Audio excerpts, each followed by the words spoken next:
So yesterday I went to a memorial service for an old dear friend of mine that passed away a little bit ago. And I saw a lot of old wonderful friends. And of course we all said to each other, "How are you?" And we meant it really deeply. "How are you? How are you doing?" And I said, you know, what we all say is, I'm holding up, I'm doing okay. But to be honest, I'm not. And I'm sure you aren't either. It's the ugliness is accelerating. And as I reflect on what's happening, I keep being reminded of something I learned when I was doing the research for my first book, Wedlocked. The first chapter talks about the horrible, horrible abuse that Black enslaved women in Kentucky went through as their husbands were emancipated to serve in the Union Army. It was punishment to those women for their husbands' service against slavery.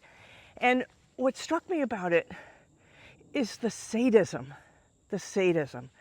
So much of what the enslavement of Black people was in this country was not about forced labor, although it was that, of course, but it was also just white supremacist sadistic violence towards Black people.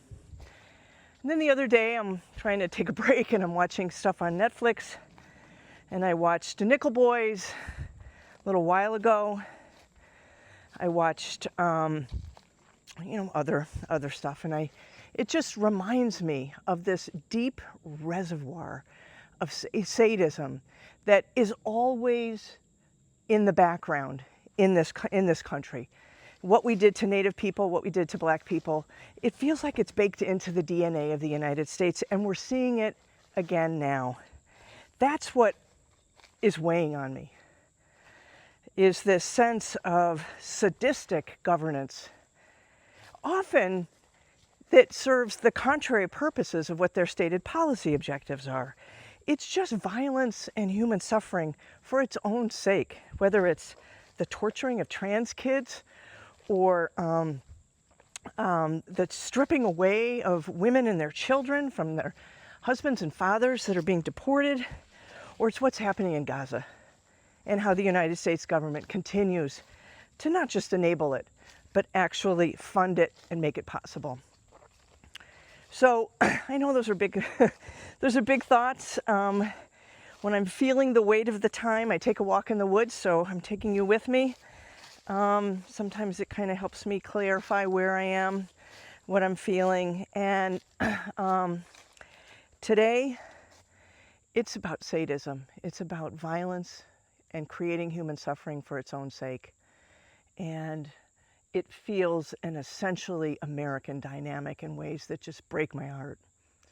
So I hope this walk makes me feel better, and I hope you're finding ways to heal your soul, or at least ameliorate some of the sadness, really, of this time. Now, one of the reasons I take these walks is because I have these little trail cams in the forest that take little short videos of the critters that live here. And I've been doing this for several years now, and I've kind of gotten to know some of them because I see them so regularly. And it helps distract me, if not console me, that they're doing their thing while we're doing ours. So here's a few of the cuties that I got on video today.